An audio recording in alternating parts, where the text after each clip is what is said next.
All right, sorry guys, I was late. Just trying to get some things obviously squared away. I'll start with the injury report. Um, Greg Van Roten went out with the toe, Bennett with the hamstring, and then Ashton Davis with the foot. Right now, all three of those guys, the time frame, still trying to figure out, but we could be in a situation where all three of those guys may be out for the rest of the season. Jordan Jenkins went out with the shoulder. His practice status for next week, it's still kind of up in the air. I'm not really sure if we're looking at one day, multiple days, if it'll be okay for the game. So we'll have to take the next 2 days to figure that out. Obviously, you guys all know this morning I relieved Greg Williams of his duties as defensive coordinator. I just felt like that was, the best thing for our team moving forward. Organizationally, we had a discussion this morning, and we felt like that was the best move for us to make. So, with that, any questions? Connor from The Athletic, your line is active. Adam, what specifically went into the decision to let Greg Williams go? How did Greg Williams take it when you let him know that he was going to be let go? And then also, how much did Marcus May's words after the game play a role in that? Marcus, his comments after the game had nothing to do with this. We just felt like organizationally it was the best decision for our team moving forward. And Greg and myself talked for close to an hour this morning. So that's obviously he wasn't happy. Like most of us are when this happens. But that's our profession. It's a volatile profession that we've all been in that situation when we lost our jobs.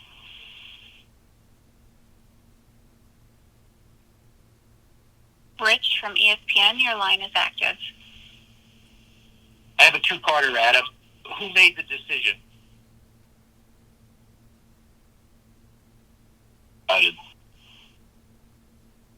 And the follow is, what were your thoughts on, did you agree with his decision last night on the blitz call at the end of the game, and how much that call factored into your decision?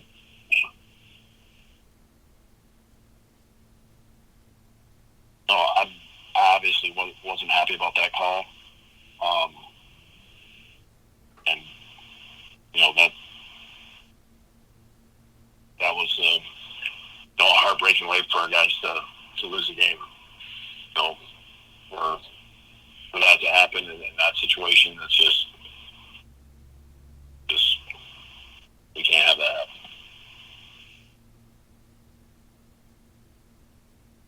Brian from The Post, your line is active. Adam, why didn't you overrule the call when Greg made it?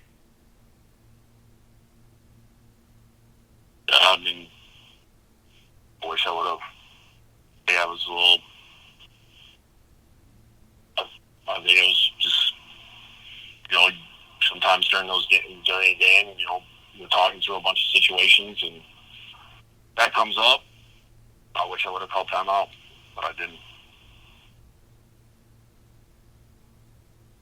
Connor from The Record, your line is active. I'm sorry, The Athletic, your line is active. It's fine, I forgive you.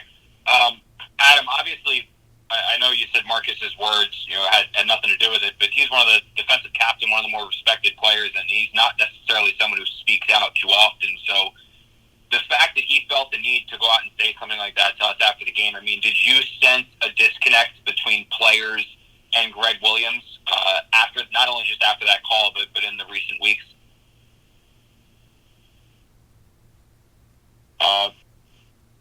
No, we don't have guys that normally that I've heard. I haven't heard guys complaining. I know Marcus was upset. That's why it's tough to talk after games because emotions are high. I know I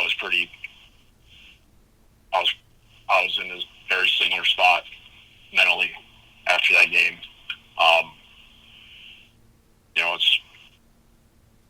That's what made this morning hard. You try to think through everything, try to think what's best for our team, and that's why the decision that I made was made.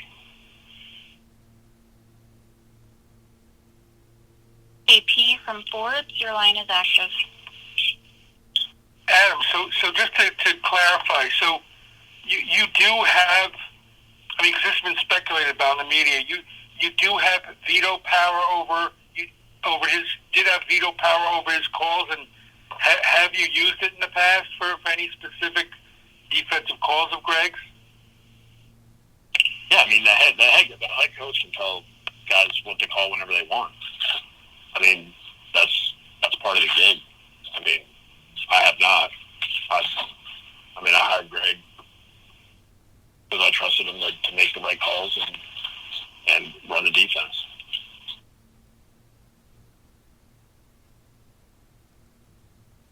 Rich from ESPN, your line is active. Yeah, two-parter, Adam. Are you making any other staff changes?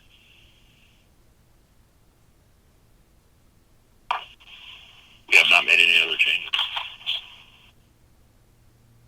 And getting back to the call, shouldn't that be discussed ahead of time in game plan meetings or situational practices later in the week, what to do in an end game situation so you guys are on the same page? Was that ever discussed that he would go to that play when in that situation?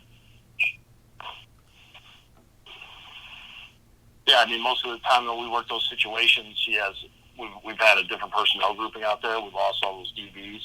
So I think, some patchwork was being done. It's one that it's hard to explain. I just, we have to do something different in that situation. We got to keep them in bounds. We got to keep them in front of us.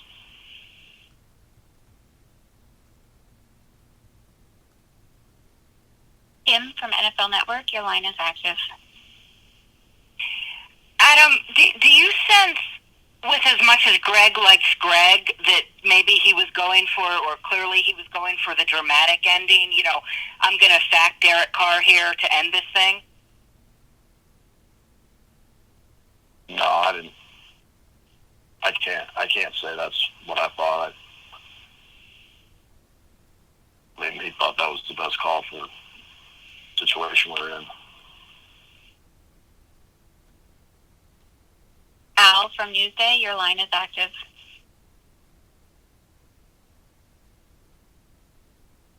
Adam, did you make the decision on your own last night? Did you talk to some people today? And I have a follow-up if you allow it.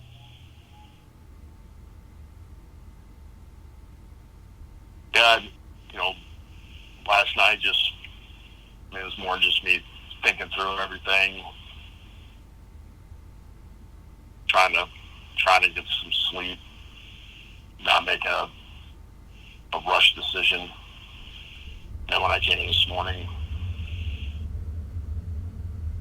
still felt like it was what we needed to do, and then circled with the guys I needed to circle with as far as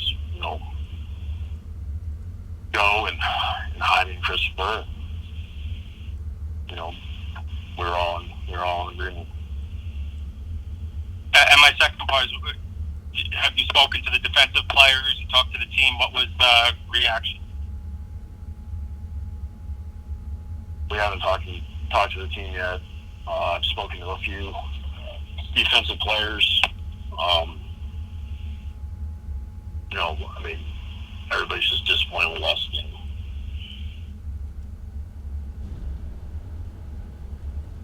Connor from The Athletic, your line is active. Adam, I just want the call to end the game, that cover zero call, that's not the only reason that you moved on from Greg, correct?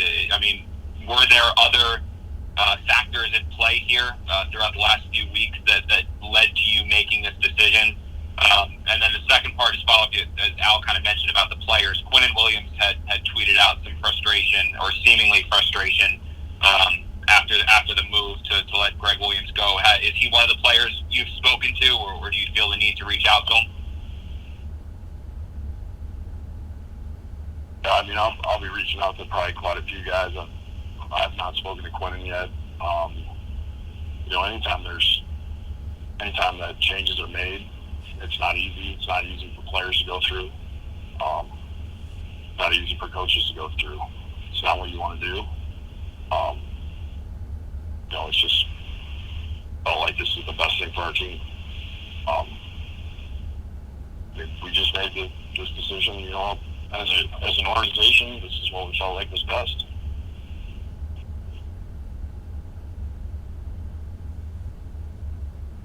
Kim from NFL Network, your line is active. Adam, a few minutes ago you mentioned it's not easy to talk after these games and everything, and with that in mind, I know this is a little bit of a softball, and I understand that, but it seems to me Lamar Jackson handled himself via Zoom with the media about as well as he could have yesterday. I'm just wondering the growth you've seen in that, undrafted rookie this season, culminating with yesterday, where the result obviously wasn't what he wanted, but he handled it so professionally. Yeah, I feel like Lamar has done a great job with it in the aspect of he has a short-term memory, which you have to have at corner. I've seen guys that get beat by good players and go in the tank.